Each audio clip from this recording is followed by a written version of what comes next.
Hello, and welcome to my YouTube video where I'm going to be doing a quick breakdown of the painting that is an addition to my moon series called Pale Blood Moon.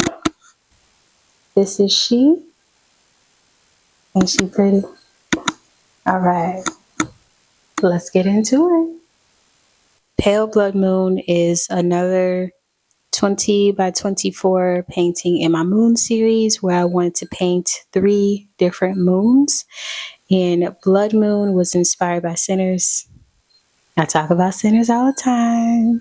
I don't think there will be a time where I wouldn't be influenced by sinners, so just so you know. But Pale Blood Moon is a remix of Blood Moon. I wanted to add pink because pink is my favorite color, and I wanted to do another Blood Moon. The Blood Moon is so transformative, and adding the color pink to that, to me, it's a color of love. And yeah, so this was a variation of that. I drew the outline for Blood Moon, but for this one, I just kind of free-handed the swirls. As I was doing the technique, I actually found out that I did not like it. So for my final moon, won't be doing that again. So let's get into the breakdown or the scenes of me painting.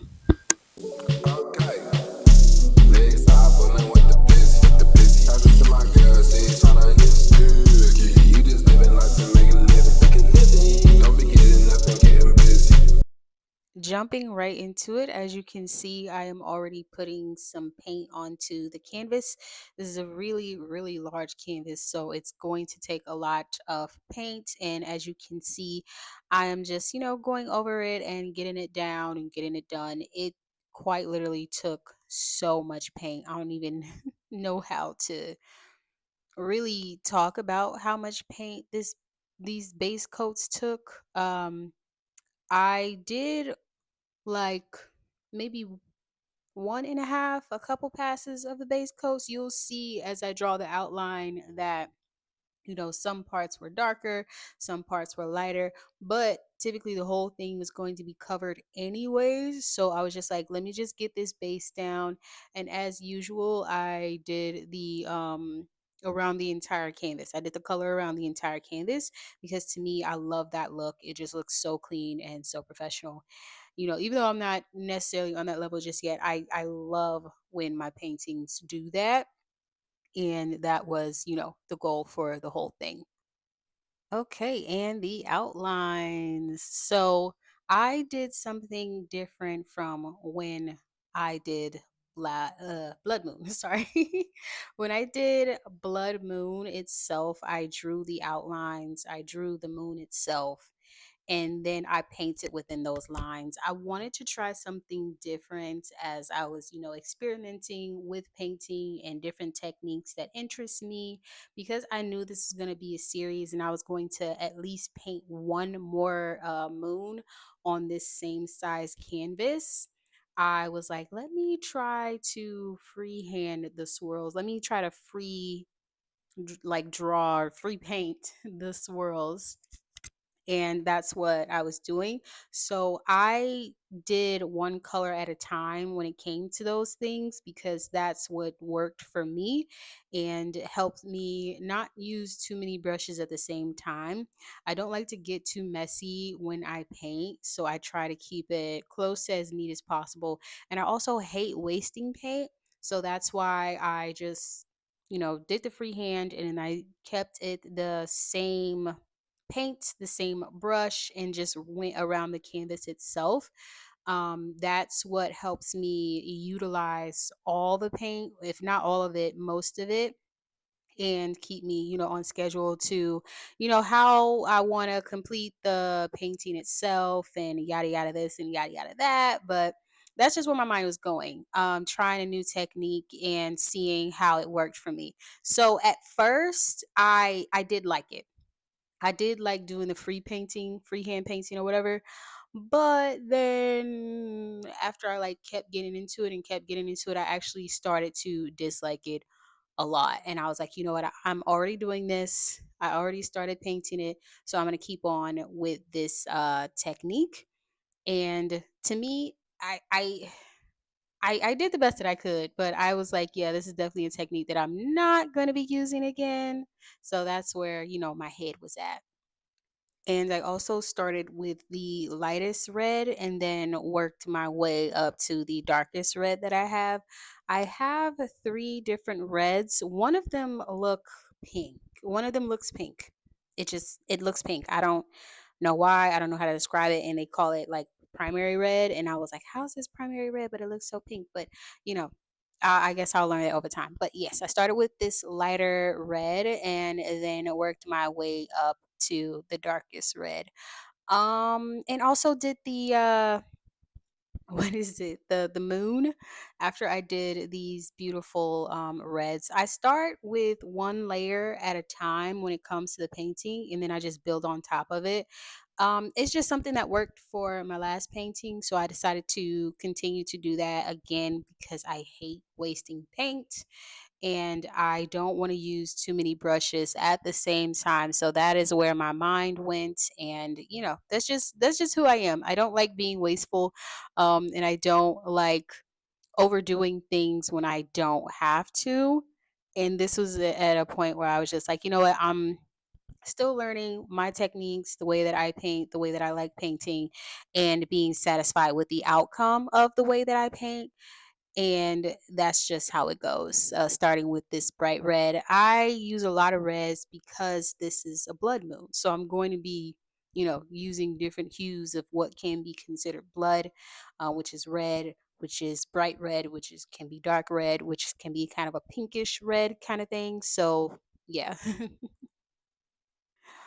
Next up, we have the darker red, which is the primary red that looks kind of pink, and going with those swirls. So, again, I was doing the free painting thing where I went around and I sort of created a line of demarcation based on putting it next to the first red that I did. And again, this is the same basic base coat.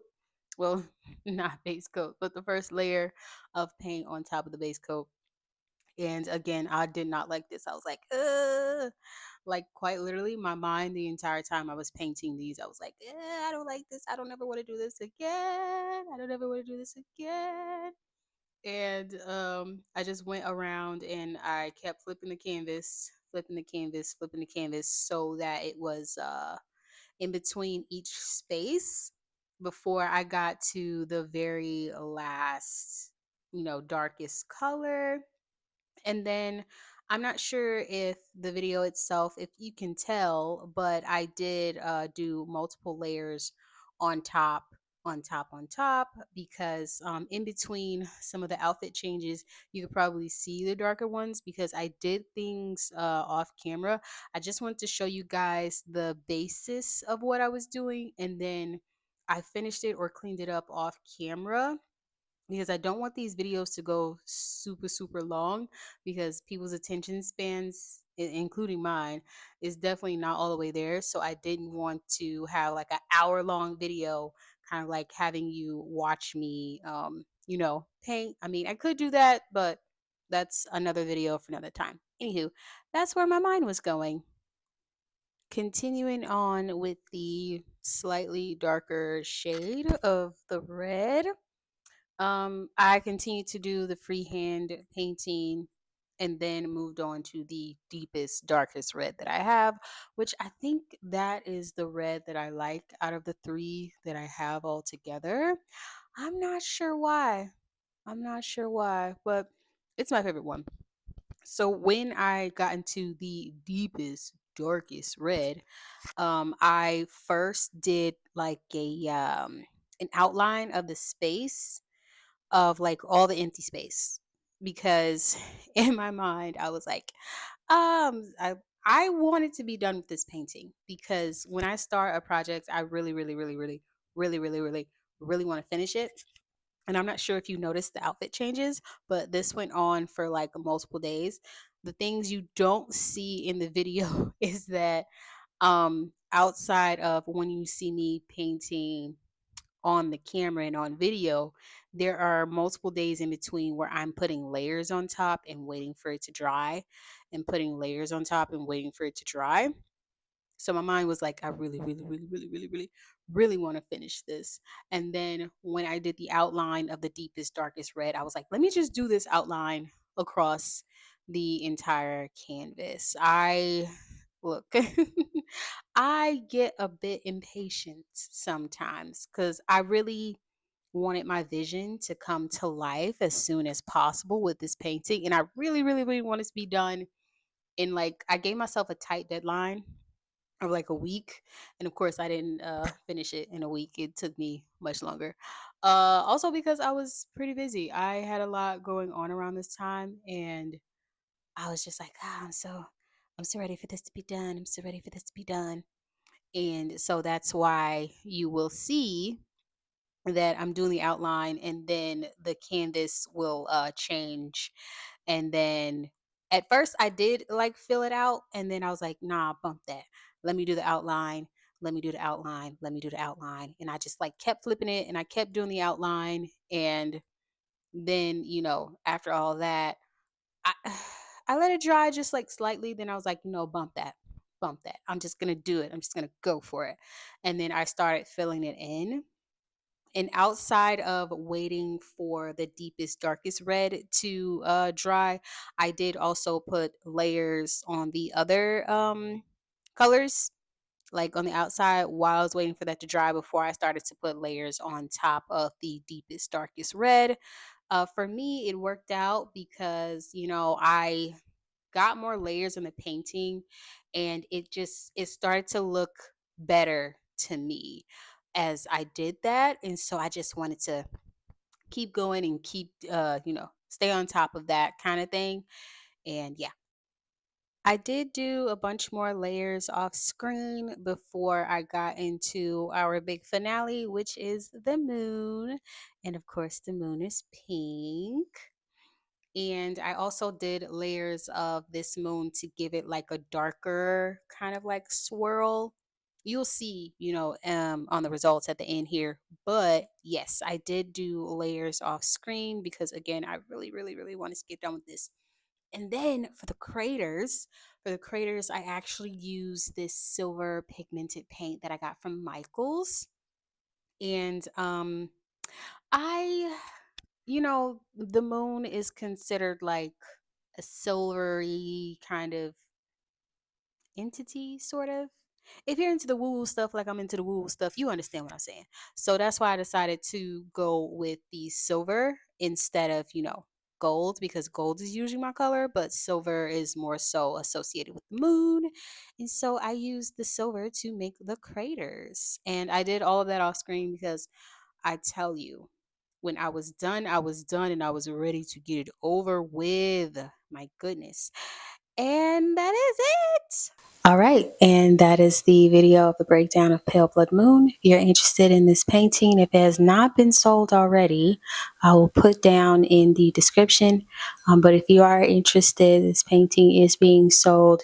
I will talk more about my situation a little bit later, but let me know what you guys think. Please like, share, comment, subscribe if this is your vibe. And as per usual, I hope everyone has a good day. Bye bye.